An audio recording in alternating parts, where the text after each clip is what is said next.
t'aime, Bruxelles, je t'aime. Tu m'as fait manquer, Bruxelles, je t'aime, Bruxelles, je t'aime. T'es ma préférée, Bruxelles, je t'aime, Bruxelles, je t'aime. Hola y bienvenidos a Bruselas Te Quiero, nuestro programa semanal de debate político. Desde el corazón de Europa analizamos los principales temas de la actualidad internacional y vemos la postura y el papel de la Unión Europea. Soy Ana Buil, gracias por estar ahí. Comenzamos. Tras años de disputas, Bruselas y Londres vuelven a acercarse. Esta semana se celebró la tan esperada cumbre entre la UE y el Reino Unido, la primera de este tipo desde su turbulento divorcio. El encuentro en el que los líderes de la UE recibieron un trato especial concluyó con acuerdos sobre seguridad y pesca y con un paseo en barco por el Támesis. Echamos un vistazo a los detalles y nos preguntamos si esto marca realmente un nuevo comienzo en la era post-Brexit. Y nuevo escándalo en las instituciones europeas. Hablamos del Pfizer-Gate, concretamente de la negativa de la presidenta de la Comisión Europea a divulgar sus mensajes de texto con el consejero delegado de Pfizer durante las negociaciones de las vacunas en plena pandemia. El Tribunal General de la UE dictaminó hace unos días que von der Leyen no fue transparente. ¿Cuáles son las implicaciones políticas y legales de encubrir el contrato más grande jamás firmado por la Comisión? A estas y otras preguntas trataremos de responder hoy aquí en Bruselas Te Quiero con nuestros invitados. Cristina Maestre, eurodiputada de los Socialistas y Demócratas por el PSOE, Adrián Vázquez, eurodiputado del Partido Popular Europeo por el PP, y Ana Buch, corresponsal de La Vanguardia en Bruselas. Bienvenidos a todos, pero antes de empezar, echemos un vistazo a dónde se encuentran las relaciones Unión Europea-Londres. Vean. Una vez fueron familia, luego se convirtieron en vecinos, ahora quieren volver a ser socios. La primera gran cumbre entre la UE y Reino Unido ha sido un primer paso en esa dirección. Antes del Brexit, los primeros ministros británicos viajaban a Bruselas 4 veces al año o más para participar en cumbres con el resto de la UE. Tras el Brexit, esas cumbres se detuvieron. Ahora, el gobierno laborista en Reino Unido contempla nuevas y regulares interacciones de alto nivel con la UE. Algo que es bien recibido en Bruselas, pero fuertemente criticado por la oposición de Su Majestad. La reunión en Londres fue calificada como una cumbre de rendición por los conservadores y como la gran traición británica por Reform UK. ¿Y qué hay de la UE? ¿Puede Bruselas volver a confiar en los británicos hoy en día? ¿Pueden ambas partes lograr algo significativo frente a los desafíos comunes? Cristina, ¿fue una cumbre de rendición o una cumbre de reinicio? Yo creo que es una cumbre que nos viene a todos muy bien y es una cumbre de vuelta al multilateralismo y al sentido común. Y yo le doy la bienvenida con toda efusividad porque a todos nos interesa. Y me parece que el gobierno de Reino Unido está muy bien enfocado en volver a recuperar lazos que son imprescindibles y más en este contexto global e internacional. Va a suponer que se abra de nuevo una vía de interlocución entre ambas potencias, Reino Unido y la Unión Europea, que nos va a venir muy bien en el ámbito de mercado, en el ámbito de seguridad y también el volver a abrirnos a tantas y tantas generaciones que siempre han valorado muy bien la Unión Europea. Yo creo que el Reino Unido y en especial el Gobierno ha sabido entender la sensación que hay en la población británica, que añora los tiempos de la Unión Europea y han hecho de la necesidad virtud, haciendo un acuerdo que es muy pragmático y que además pone en evidencia que no les ha ido tan bien saliendo de la Unión Europea. Adrián, ¿opina usted lo mismo? Yo creo que el círculo empieza ya a cerrarse. Al final eso es la confirmación de lo que muchos dijeron y dijimos hace ya unos años cuando un político decidió echarse en los brazos del populismo y la polarización, que al final la sociedad termina girando y entiende que este tipo de mentiras tienen las patas muy cortas, pero en la política de un día tiene unos efectos tremendos. También hay que decir que todo este giro que estaba sucediendo de manera paulatina hace 3-4 años, en los últimos meses ha tenido un empujón que tiene una explicación clarísima, y te lo digo en 2 palabras: Donald Trump. Eso es lo que ha provocado básicamente el que ahora mismo tengamos esta situación. Pero lo que yo no haría es, de alguna manera, desdeñar el crecimiento electoral del partido del señor Farage. Ahora mismo lidera todas las encuestas en Reino Unido. Y sobre todo lo que no haría tampoco es vilipendiar o demonizar la sociedad inglesa, que todavía piensa que con el Brexit lo hicieron bien. Aunque ahora saben que en su día a día es peor, pero a veces las cuestiones ideológicas pesan más que las cuestiones pues, o económicas o sociales o culturales. Pero vamos, muy de acuerdo, es una grandísima noticia. También muy de acuerdo en que están presentes donde tienen que estar presentes y que también nos puede servir mucho a la Unión Europea como ese pequeño vínculo que tal vez necesitamos para también de alguna manera relajar las relaciones con la Casa Blanca. Ana, tras esta cita en Londres, ¿qué cree que vamos a ver a corto plazo? ¿Cuáles van a ser las cosas tangibles que vamos a ver en esta nueva etapa post-Brexit? Bueno, yo creo que, y coincido con Adrián, en que el culpable de este acercamiento y de esta cumbre es Trump, la llegada a la Casa Blanca y la situación nueva de orden mundial que tenemos y la necesidad también de Europa de buscar nuevos socios en el mundo. Hemos visto a Europa firmar acuerdos históricos que aunque todavía deben ratificarse, por ejemplo, con el Mercosur, y en el caso del Reino Unido era la excusa que faltaba. Hemos visto a Starmer muy presente en todas las negociaciones, o el intento de negociaciones después para buscar la paz en Ucrania, sobre todo en esta construcción de una coalición de voluntarios, que tanto Starmer como Macron han sido los líderes que están llevando la voz cantante, los únicos que han dicho abiertamente que quieren aportar tropas. Y yo creo que por ahí es la pregunta que hacías es lo que vamos a ver más cerca, más allá de los acuerdos concretos muy importantes para Europa, como la renovación del acceso a las aguas británicas, pero en el tema de la defensa y el hecho de que las empresas británicas puedan acceder a los fondos europeos que se van a hacer para esta inversión masiva en defensa, yo creo que por allí serán las consecuencias más palpables de este pacto, y algo que necesita mucho Europa, ¿no? Que en un momento en el que Trump decide desentenderse de la seguridad de Europa y donde hay miedo un poco a que los estadounidenses se retiren sus tropas de nuestro continente, que el Reino Unido dé este paso y que quiera implicarse en la seguridad europea es muy importante. ¿Están todos de acuerdo en que ha sido bueno este pacto? El Premier británico lo ha calificado de una victoria para todos. Pero, Cristina, ¿cree que alguien en estos pactos está ganando más que el otro? ¿Uno de los lados? Bueno, yo creo que es lo decían ellos, es un win-win, pero hay algunas cuestiones que se ponen sobre la mesa o en evidencia si uno analiza con detalle buena parte de los acuerdos, que por cierto vienen ya del post-Brexit. Quiero decir que ya había un trabajo previo en un acuerdo interinstitucional y de comercio, quiero decir que había un trabajo hecho. Pero los principales aspectos de este acuerdo viran en torno a las debilidades del Reino Unido. Es decir, Reino Unido, al salir de la Unión Europea, se dio cuenta de que hacer controles, por ejemplo, fitosanitarios, no eran tan fáciles de hacer y de controlar de cara a la salud de los propios británicos y de la propia seguridad alimentaria por ellos mismos. Y por eso pone el foco en el acuerdo. O la interconexión con las redes de electricidad y de energía y esa vulnerabilidad esa debilidad que se ha puesto en el Reino Unido. Es decir, nosotros lo decíamos, se van a dar cuenta que fuera de la Unión Europea hace mucho frío y las cosas son más difíciles. Y por eso el foco de este acuerdo está en esas debilidades del propio Reino Unido. A lo mejor ahora no lo quieren ver porque es enmendarse a sí mismos, pero yo creo que la ciudadanía se da cuenta de que dentro se estaba mejor. Y por otro lado, nosotros tenemos un socio comercial que es muy importante. Nuestro mayor socio comercial de fuera de la Unión Europea es Reino Unido.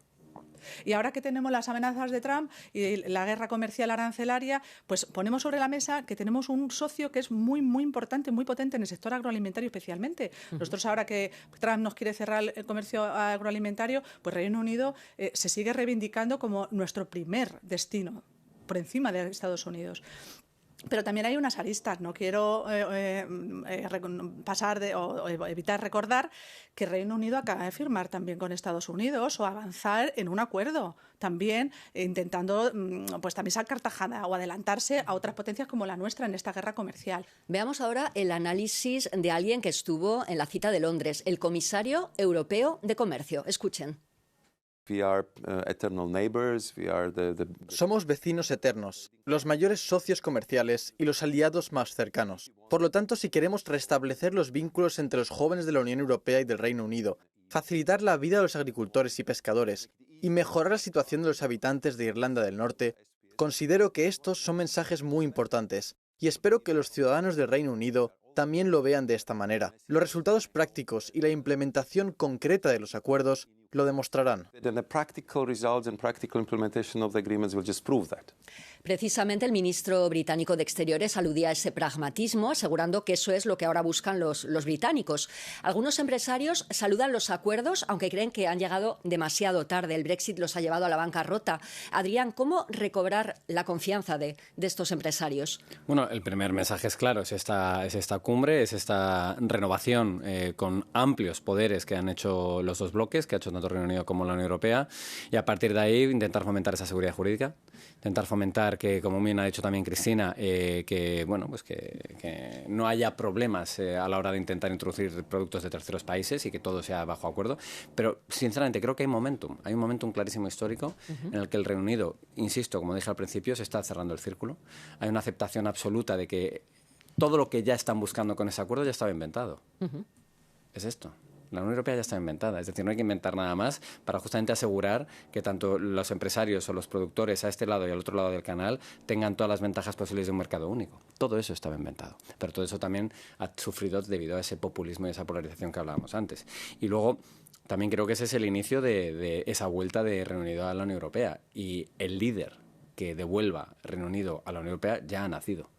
Y eso creo yo, y eso lo creo que lo vamos a ver en los próximos años. Ana, sectores de la derecha han acusado al primer ministro, a Starmer, de traición por el acuerdo pesquero. Una prolongación que en lugar de 5 años, como querían los británicos, finalmente ha sido de 12. ¿Qué opina de ese acuerdo?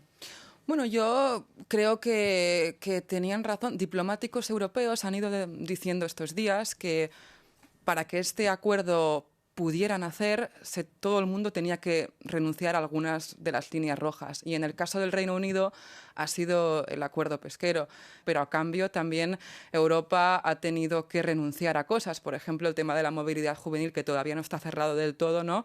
Y que queda pendiente, que es una de las grandes demandas de la Unión Europea, ¿no? Que sus jóvenes puedan acceder a las universidades británicas sin gastarse un pastizal en las matrículas, pues puedan hacerlo. Y yo creo que para que pudieran hacer este pacto, todo el mundo tenía que renunciar a algo. Sí que es verdad que Farage utilizará esto. Todo el ecosistema mediático del Reino Unido, más euroescéptico, está ya advirtiendo que es una sentencia de muerte a los pescadores británicos. Pero bueno, Starmer también ha anunciado, si no me equivoco, ayudas a los pescadores, a este sector, y esperemos que sirvan para aplacar los ánimos. España es uno de los países más beneficiados por este acuerdo, 151 millones de euros el año pasado. Sin embargo, Cristina, el acuerdo sobre Gibraltar se ha quedado en el tintero. ¿Para cuándo tendremos este acuerdo? Nosotros ya nunca vamos a renunciar a trabajar por ello, pero es cierto que esta es una negociación que ha llevado la Comisión Europea sin contar con nadie, hablando claro y directa. Quiero decir que eso es un debate que siempre va a estar ahí, que siempre nuestra posición es muy clara y que en todas las negociaciones lo ponemos sobre la mesa, pero también es cierto y verdad que, al igual que ocurre con el resto de los acuerdos comerciales, es competencia exclusiva de la propia Comisión y que presenta, y bueno, los demás podremos opinar, pero quien decide es la propia Comisión Europea. Antonio Costa, el presidente del Consejo, ha dicho que no está muy lejos. Pues seguramente tiene más información que quien habla ahora mismo, y ojalá y podamos pronto celebrarlo, pero desde luego que es una cuenta pendiente que tenemos, pero suscribo en relación con lo que decía del win-win. Nosotros sacamos un resultado muy bueno en la materia pesquera, que es muy sensible, en el acuerdo pesquero.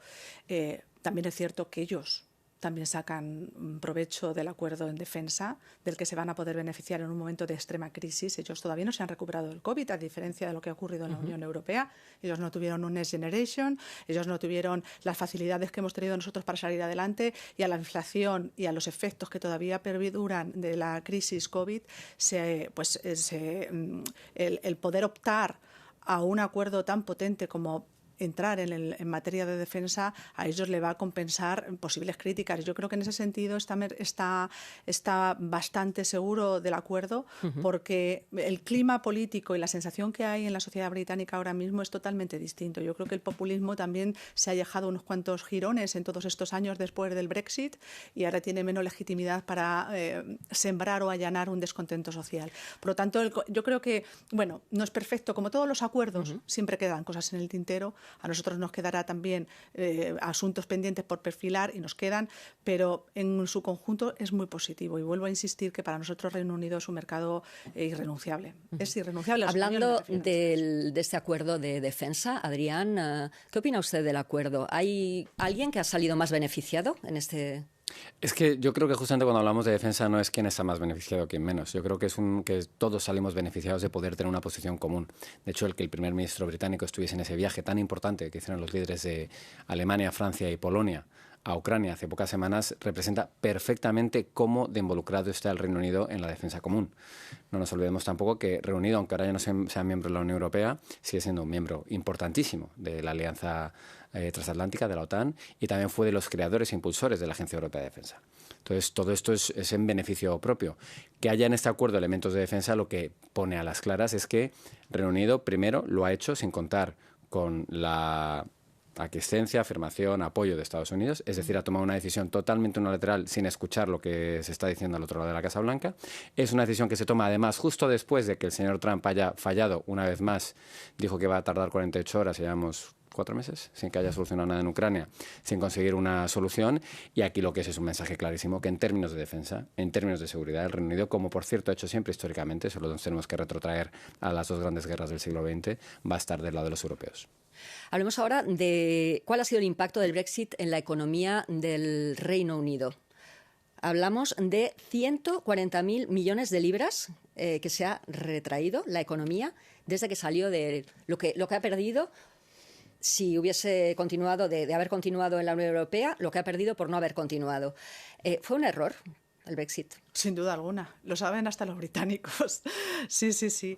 Desde luego que ellos siempre se arrogaban esa presunción de estar por encima de, bueno, ese elitismo de ser contribuyentes netos, de estar siempre aportando. Los eslóganes del propio populismo iban en esa dirección y esa lluvia fina caló. Pero luego se dieron con la realidad, porque estar dentro de un proyecto tan ambicioso como la Unión Europea está muy por encima de yo pongo y cuánto recibo, monetariamente hablando. Es que somos la mayor alianza comercial del mundo. La mayor alianza comercial del mundo. Y eso se traduce en que somos un buque negociador que genera economía, progreso, crecimiento y que se nos devuelve como potencia. Entonces, ahora Reino Unido, después de unos pocos años, que no han sido tantos, son apenas 5 años, que 5 años en un ciclo económico no es nada, se han dado cuenta que ahora mismo están inmersos en una crisis importante y ven cómo la Unión Europea en apenas 2 años pudo salir adelante después de la crisis económica del COVID, o que ahora en un momento de máxima tensión geopolítica pues tenemos un prestigio y una potencia de la que adolece Reino Unido. Yo creo que ese acuerdo y esta alianza y la foto de estos días de atrás y del acuerdo entre las instituciones europeas y Reino Unido ponen en evidencia una autoenmienda, ciertamente suave, en un aterrizaje suave, pero poco a poco y muy preparado, no improvisado, están reconociendo, intentando tejer lazos para volver a establecer pues esas alianzas económicas que a ellos les genera unos inputs positivos económicamente y socialmente también. Para terminar, y muy brevemente, querría una respuesta de todos ustedes. ¿Creen que el Reino Unido, tal y como están las cosas, va a volver a la Unión Europea a corto plazo, medio plazo? Bueno, yo creo que no va a ser tan fácil ni tan rápido, pero sí que creo que hay una sensación de añoranza en la sociedad. Insisto, lo he dicho ya 3 veces, pero es que es cierto. ¿Los europeos también los añoramos? Bueno, yo como europeísta sentí mucha pena aquel día en el que dijimos adiós y dijimos que no era un adiós, sino un hasta pronto. Y nos gustaría, pues sí, a mí personalmente me encantaría, porque el Reino Unido es un gran país y, por supuesto, nosotros cuanto más unidos estemos y siempre ha aportado mucho, pues mejor. Pero bueno, eso es una decisión de la que, se consultó víctima y arrastrados por el populismo. Yo creo que se debería reflexionar más de lo que ocurrió para tomar esa decisión y para inocular esa sensación en la sociedad durante muchos años y décadas y darse cuenta, después de todo, que se equivocaron. Adrián. Eso llevará un tiempo. Voy a ser breve. Voy a ser breve, para que podamos hablar todos. Yo creo que sí, que va a volver. Soy posibilista, no hay mal que por bien no venga. Como lo he dicho antes, creo que el líder que va a devolver Reino Unido a la Unión Europea ya ha nacido. Y luego también creo que va a ser muy bueno, porque tú cuando entras en un club no es como cuando lo fundas. Cuando lo fundas puedes poner reglas, puedes poner ciertas exigencias, y eso es lo que el Reino Unido ha perdido, la posibilidad de continuar. Entonces, cuando vuelva, si vuelve, va a ser en igualdad de condiciones y va a tener que pasar un poquito, si me permites la expresión, por debajo del aro. Y entender que por debajo, no por dentro, ¿no?, del aro. Y entender que ahora ya es parte de un club y que ya no puede ser tan excepcional y tan especial. Entonces, por eso digo que no, y para terminar, se fueron hace 5 años. Es que es antes de ayer. En términos históricos es nada. Vamos a ver cuántos años tardan en volver.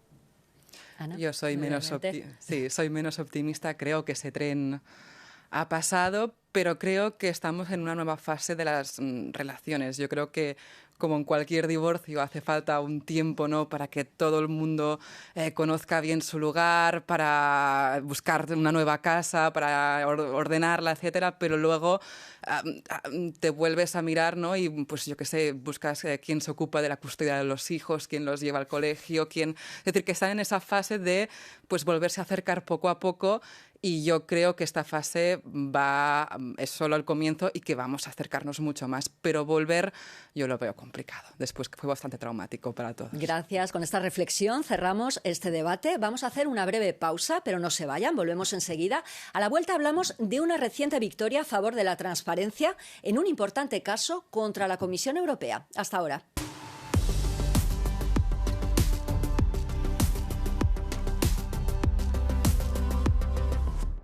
Bienvenidos de nuevo a Bruselas Te Quiero. Soy Ana Buil y junto con mis invitados repasamos algunas de las noticias más importantes de los últimos días. Y una de ellas es el llamado Pfizergate. Un tribunal de la UE ha dicho que la Comisión Europea violó las normas de transparencia al no dar acceso a los mensajes de texto entre la presidenta del Ejecutivo Comunitario y el consejero delegado de Pfizer en el momento clave de las negociaciones sobre las vacunas contra la COVID. Para tener más detalles sobre este caso, hemos hablado con el profesor de Política Europea en la Universidad Libre de Bruselas, Georgios Basalos. Escuchen. El reciente fallo del Tribunal de la Unión Europea sobre el Pfizergate es una victoria para la democracia, en la medida en que la transparencia es un requisito de la democracia. Los mensajes de texto se consideran documentos y por lo tanto deben ser accesibles para todos los ciudadanos de la Unión Europea. No es la primera vez que Ursula von der Leyen se ve envuelta en un escándalo de este tipo. Cuando fue ministra de Defensa en Alemania, también se eliminaron comunicaciones sobre contactos con consultores en asuntos militares. Así que hay un toque muy personal de Ursula en este escándalo. Los periodistas recordaron que la transparencia es obligatoria, no es opcional, y desde luego no puede ser a la carta. Sin duda, una gran victoria para el periodismo, para la transparencia y, como dice este experto, para la democracia. Cristina, ¿qué opina del Pfizergate? Bueno, yo creo que es un ejemplo del libro de cómo no se tienen que hacer las cosas, obviamente. Yo intento ponerme en la mente de quienes cometen estos errores tan graves, por ponerlo entre comillas, lo de errores. Y bueno, el contexto de aquel momento era muy complicado. Quiero recordar que estábamos salvando vidas o intentando resolver la situación en un momento en el que se estaban perdiendo muchísimas vidas, muchas personas muy enfermas, había que proveer mucho material y que se tengan o que algunos se vean en la obligación de recurrir a negociaciones in extremis. Pero mandar un mensaje para una contratación de cientos de millones o de miles de millones, como este es el caso de Pfizer, y no conservar ni los mensajes de texto, bueno, pues yo tengo bastante respeto hacia la presidenta de la Comisión, creo que tonta no es. Me cuesta mucho pensar que fue un error tonto. Por lo tanto, yo creo que, bueno, hay muchas incógnitas en este asunto. Intento ser prudente, pero bueno, Adrián, es lo que parece, yo creo. ¿Qué significa el fallo, este fallo? Porque la Comisión no es la única institución europea en la que ocurre este caso de que no se da acceso a los periodistas cuando lo piden de esos mensajes de texto. Ha ocurrido también en el Parlamento Europeo, del que usted forma parte, igual que usted.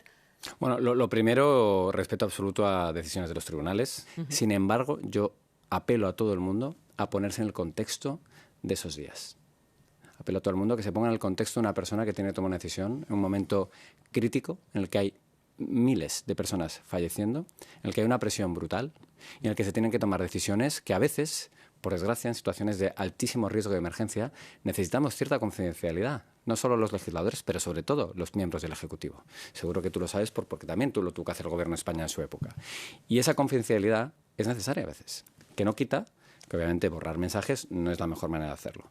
Pero también hay que intentar meter dentro del contexto por qué se hizo de aquella manera en una situación de máxima urgencia y aprender para el futuro. Y cuando consigamos, que es el gran reto que tenemos y lo difícil, equilibrar esa necesidad absoluta de transparencia para mantener nuestras democracias con entender que tiene que, por supuesto, un ejecutivo tener capacidad de tomar decisiones a veces de manera confidencial, encontraremos el maná. Es complicadísimo, pero creo que es lo que tenemos que intentar. Para futuros casos, Ana, ¿cómo se puede trazar una línea entre la privacidad y el interés público? Bueno, como periodista creo, por supuesto, comparto en que estos mensajes y en que las comunicaciones deben ser lo más transparentes y lo más accesibles al público posible. Y hago autocrítica. Pienso que ha tenido que ser un periódico estadounidense, ¿no?, quien saque a la luz esto en lugar de tantos medios europeos que cubrimos las instituciones. A mí lo que me da pena como europeísta es que yo creo que en el momento de la pandemia fue un momento en que mucha gente volvió a apreciar y a sentirse parte del proyecto europeo por cómo se gestionó, tanto por la compra conjunta de vacunas, que hizo que pudiéramos vacunarnos mucho antes que otros países, como por los fondos del Next Generation, del plan de recuperación, y que esto pueda ser una mancha en ese proceso y en esos días que yo creo que en general la Unión Europea tuvo un papel muy positivo, es una pena. Y también señala otro problema que yo creo que puede ser un problema, que es el estilo quizás demasiado centralizador o presidencialista de la presidenta von der Leyen, ¿no?, que igual si hubiese habido más horizontalidad no hubiese llegado a pasar un tema de esta magnitud. Este escándalo, Cristina, ha abierto el debate sobre los mensajes privados de los políticos, si son de interés público o no. Es algo que hemos visto muy recientemente en un sonado caso en España, entre mensajes de WhatsApp entre el presidente del gobierno y un antiguo ministro. ¿Qué opina al respecto? ¿Hasta dónde llega la privacidad y hasta dónde? No tiene nada que ver, porque en este caso, en el que ahora mismo me menciona, son conversaciones privadas en las que uno opina y el otro contesta. Esto es una negociación de un contrato, es que no tiene nada que ver. La negociación de un contrato supone que se van a gastar 35.000 millones de euros. ¿Pero hasta dónde llega la privacidad de los mensajes de los políticos? No hay límites. Bajo mi punto de vista, la presidenta de la Comisión está negociando con 35.000 millones de todos los ciudadanos europeos a toda prisa, sí, porque el contexto es cierto. Yo no tengo en cuenta el contexto. Es que había muchísima urgencia. Entonces, los procedimientos yo no lo voy a criticar, porque sé de la desesperación de muchas administraciones y queríamos dar una respuesta global y era muy importante el reto. El problema es la transparencia. Tú has negociado, incluso tal vez saltándote de determinados trámites, pero enséñalo.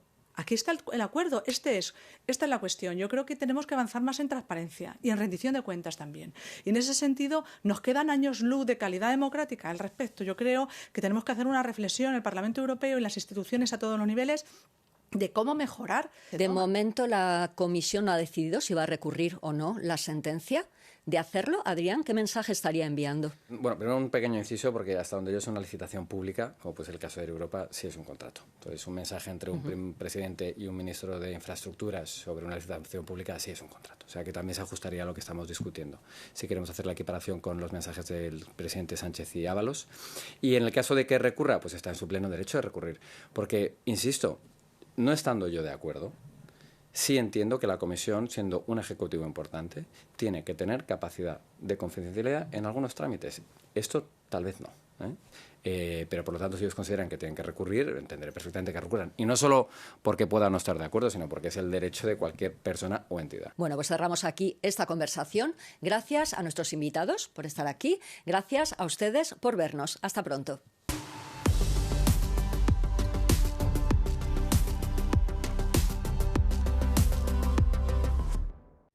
Hola y bienvenidos a Bruselas Te Quiero, nuestro debate político semanal en Euronews. Soy Ana Buil y me acompañan Cristina Maestre, eurodiputada de los Socialistas y Demócratas por el PSOE, Adrián Vázquez, eurodiputado del Partido Popular Europeo por el PP, y Ana Buch, corresponsal de La Vanguardia en Bruselas. El pasado fin de semana se celebró el Festival de Eurovisión en la ciudad suiza de Basilea. El ganador de esta edición fue el cantante austríaco JJ con su canción Wasted Love, seguido muy de cerca por la representante de Israel, Yuval Rafael. Pero la política acaparó este año más que nunca el protagonismo de un festival cuyos organizadores tratan de venderlo como un simple certamen musical y apolítico. Las protestas en Basilea contra la participación de Israel y el rifirrafe entre la Unión Europea de Radiodifusión y Radio Televisión Española han marcado esta edición. Para tener más detalles sobre este festival, nacido tras la Segunda Guerra Mundial con el objetivo de unir a las naciones, hemos hablado con Dean Buletich, historiador europeo y autor del libro sobre la historia del festival y el papel de la política en él. Escuchen. La Unión Europea de Radiodifusión ha intentado que el concurso sea apolítico, pero la política siempre ha estado presente en el evento. No creo que la Unión Europea de Radiodifusión tenga un mandato político para actuar en este sentido. Puede suspender a un miembro si éste viola las reglas de la organización, pero no puede actuar contra un país. Eso es algo que hacen los gobiernos, así que realmente se necesita un contexto político más amplio de acción contra un país para que la Unión Europea de Radiodifusión pueda actuar y para que sus miembros puedan actuar, ya que sus miembros no establecen las políticas exteriores de los países que representan. Cristina, ¿por qué Israel puede seguir participando en Eurovisión y Rusia fue expulsada en 2022 tras la invasión de Ucrania? Pues porque hay un doble rasero, claramente. Dicen que si se ha politizado, es que está politizada. Hay un doble rasero. Se ha criticado mucho a España porque yo creo que muy acertadamente defendió los derechos humanos ante un exterminio, un genocidio y una guerra perpetua y un ataque descarnizado diario. Adrián, ¿opina usted lo mismo? ¿Opina que Radio Televisión Española actuó correctamente? Bueno, es un ejemplo más de un gobierno en España que coloniza las instituciones y no entiende lo que es una institución, una entidad pública como Radio Televisión, que tiene que representar a todos los españoles y lo que no. Entonces yo creo que lo que hay que intentar es hacer que ese Consejo de Administración que toma esas decisiones por Radio Televisión Española no estén politizados como están, cosa que por cierto ha salido en el informe Estado de Derecho por cómo se ha elegido ahora la dirección de la televisión pública en España. Pero que dejando esa parte, yo soy fan de Eurovisión. Eurovisión es político. Siempre ¿O por qué ganó Ucrania en 2022? ¿O por qué nos alegramos mucho cuando ganó Conchita Wurst por el movimiento LGTB? Porque es político, claro que lo es. Pero es un concurso, el mayor no deportivo del mundo, en el que si empezamos a dejar a los políticos y a los gobiernos a utilizarlo para polarizar a la sociedad, es el fin del concurso. Yo lo que digo es que esto ya ha sucedido. En el 65 participaron Francia y Alemania. Han participado Grecia, Chipre y Turquía. Han participado Azerbaiyán y Armenia. ¿Debería vetarse a Israel? Yo creo que no debería vetarse a nadie, a no ser... A Rusia. A no ser... Si me dejas terminar la frase. ¿Cuál es la diferencia? A no ser que la dirección, que son los miembros de la European Public Broadcasters, tomen de manera unánime, como dice el reglamento, que se vete. Cuando eso se decida, yo apoyaré esa decisión. Absolutamente. Pero hasta que eso no se decida, yo, como político, no me voy a meter. Ana, ¿hay que vetar a Israel? Yo no sé si hay que vetar a Israel o no. Lo que sí sé es que este debate lo tenemos cada año, que no es nuevo. Este año lo tenemos, además, con más vehemencia porque estamos viendo las atrocidades que estamos viendo en Gaza, el bloqueo humanitario que ha llevado a Europa, incluso a países nada sospechosos como Países Bajos, a liderar una iniciativa, ¿no?, para suspender o revisar el acuerdo de asociación con Israel, pero es un debate que tenemos cada año. Yo cubrí Eurovisión en el 2022, estuve en Turín en la final y era la edición en que España podía ganar Eurovisión con Chanel. Y entonces... Tenía que haber ganado. Podía haberlo ganado. Y quien ganó ese festival fue Ucrania con una canción dedicada a la madre de uno de los miembros del grupo, pero que reinventaron y le dieron un nuevo significado, con un significado patriótico. Y en ese momento todo el mundo lo entendió y todo el mundo, y desde entonces Ucrania siempre ha estado entre los 10 primeros, pero no solo eso, en el 2016, si no me equivoco, Jamala ganó Eurovisión, una ucraniana, con una canción dedicada a las salvajadas que hizo Stalin contra los tártaros. Quiero decir que Eurovisión siempre ha sido un festival muy político, muy politizado, y creo que el riesgo ahora no es tanto esto, sino también cómo está creciendo una desconfianza hacia el sistema de votación. El televoto. Sí, para mí, si el año que viene se vuelve a repetir esta silla, tenemos ya seriamente un riesgo de que la gente no vote porque tema que gente que no ha visto nunca Eurovisión o que no son eurofanes voten simplemente para mandar un mensaje de apoyo a la ultraderecha, por ejemplo. ¿Qué opina usted, Cristina? Yo creo que a nadie le tiene por qué molestar que unos periodistas en una televisión pública apelen a la paz y denuncien que hay más de 50.000 personas, 53.000 a día de hoy, que están muriendo, que han muerto, 100 y pico mil heridas, 14.000 desaparecidos, otros 14.000 niños muertos. ¿A quién le molesta? Lo que a mí me parece intolerable es que se blanquee a un país, o a un gobierno, mejor dicho, porque no es un país, es un gobierno, que está promoviendo un exterminio, un genocidio, y además con las formas de operar, porque bueno, se han visto pantallazos, y ya entro en la pregunta, pantallazos de cómo se ha manipulado el voto, pero esto es claro. Bueno, lo del voto... Como fan de Eurovisión, tampoco me gustó mucho los resultados, sin meter en la ecuación lo de Israel. Yo quería que hubiese ganado el italiano, que me encantó la canción, por cierto. Pero bueno, eso es una cosa que puedo estar de acuerdo en que haya que revisar algo. Pero voy a volver un poco a las decisiones extremas, ¿no? Y es que la verdad es que me sorprende que haya que explicar esto a estas alturas, pero no es que voten unos periodistas, es que son periodistas de una televisión pública. Tienen que representar, como son de una televisión pública, que es un ente pública que pagan todos los españoles, tienen que representar una visión mayoritaria, no polarizada. Y como sabemos que hay una polarización con ese tema, yo creo que lo más ¿Hay de la libertad de prensa? Yo creo que... ¿Pero qué tiene que ver eso con lo que estoy diciendo? Bueno, pues no estaban dando una noticia, estaban tomando una decisión de un ente público que lo que tiene que hacer es representar a todos los españoles, o a la gran mayoría. Que se apela a la paz? Entonces, pero que no me hagas demagogia. Yo lo que estoy por favor, diciendo es que yo creo que habría sido mucho más elegante que luego, si esos periodistas en sus canales privados deciden hacer eso, por supuesto, Merino. Eurovisión va a seguir acaparando titulares durante los próximos días. El debate está servido, pero hoy aquí no tenemos más tiempo. Si quieren comentar este u otros temas, pueden escribirnos un correo electrónico a bruselas-te-quiero@euronews.com o contactarnos a través de redes sociales. Muchísimas gracias a nuestros invitados por estar aquí y gracias a ustedes por vernos. Hasta pronto en Euronews. ¡Feliz semana!